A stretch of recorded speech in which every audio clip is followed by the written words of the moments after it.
आज राम मंदिर प्राण प्रतिष्ठा को 1 वर्ष पूरा हो गया है और इस ऐतिहासिक उपलब्धि का जश्न पूरे देश में हर्ष और उल्लास के साथ मनाया जा रहा है। 22 जनवरी 2024 को रामलला की प्राण प्रतिष्ठा अयोध्या में भव्य समारोह के साथ संपन्न हुई थी, जो करोड़ों राम भक्तों के लिए एक भावनात्मक और ऐतिहासिक पल था।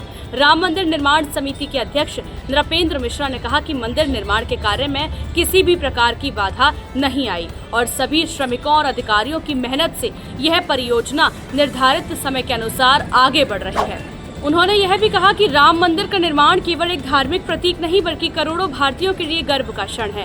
प्रधानमंत्री नरेंद्र मोदी द्वारा श्रमिकों को आशीर्वाद देना इस परियोजना की ऐतिहासिक महत्ता को और भी बढ़ाता है। राम मंदिर के निर्माण का कार्य इस समय तेजी से जारी है और मार्च तक इसके कई महत्वपूर्ण हिस्से पूरी तरह तैयार हो जाएंगे। जब यह मंदिर पूरी तरह बनकर तैयार होगा तब यह न केवल लाखों भक्तों के लिए एक ऐतिहासिक क्षण होगा बल्कि भारतीय संस्कृति और आस्था का एक नया अध्याय भी रचेगा। कल हम लोगों ने समीक्षा की मंदिर निर्माण जैसा कि निर्णय हुआ था, जो तिथि निर्धारित है कि हम भूतल, प्रथम तल, द्वितीय तल और उसके मंदिर के अंदर आइकोनोग्राफी, अन्य क्लैडिंग वगैरह सभी मार्च तक पूरा कर लिया जाएगा। जब मैं आपको ये बता रहा हूँ तो यह भी आप अनुमान लगा लें कि इसी अवधि में प्रथम तल पर जो राम दरबार वहाँ पर प्रतिष्ठा की जाएगी वह भी पूर्ण हो जाएगा। इसी प्रकार जो द्वितीय तल है जिसमें गर्भगृह है, वहाँ पर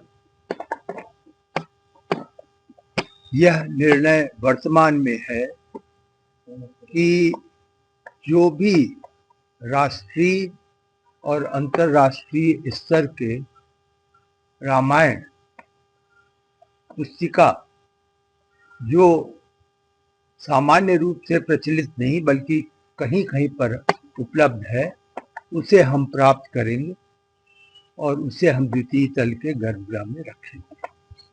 इस प्रकार मंदिर निर्माण में जो मूर्तियां, जो कि लगभग 370 पिलर हैं, उन पर जो मूर्तियां हैं उसका भी कार्य पूर्ण कर लिया जाएगा। दूसरी समीक्षा एक प्रकार से और सबकी सहमति थी कि हम अब धीरे धीरे जो भवन पूरी तरीके से पूर्ण हो चुके हैं उनको हम अब न्यास को L&T द्वारा हस्तांतरित कर दिया जाए।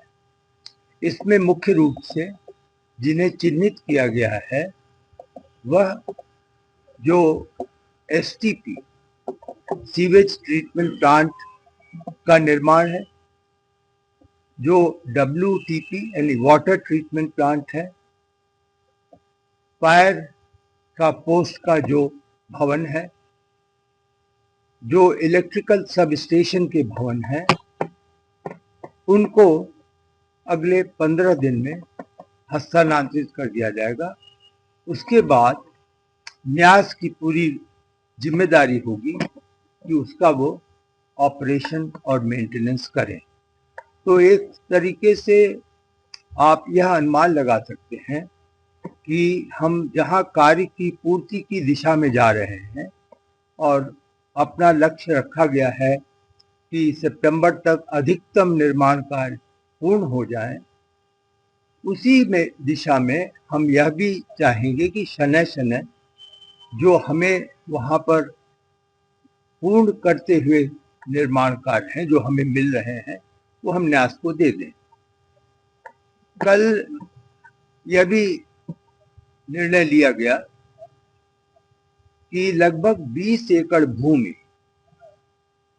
जो वर्तमान में जहां पर पत्थर, जहां पर आपने देखा होगा मिट्टियों के पहाड़ हैं, उस सब को सफाई करके उस 20 एकड़ भूमि में अगले 3 माह के अंदर हम वहां पर घास, पौधे और एक तरीके से जो वनस्पति सौंदर्य है उसकी वहां पर हम व्यवस्था कर लें।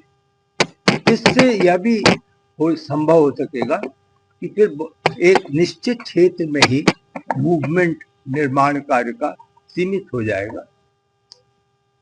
यह अवश्य है कि जहां मैं आपको यह अच्छी बातें बता रहा हूं या संतोषजनक बातें हैं, वहीं पर परकोटा, जो कि एक तरीके से आप परिक्रमा मार्ग कहेंगे मंदिर का, वह चुनौती अभी बनी हुई है।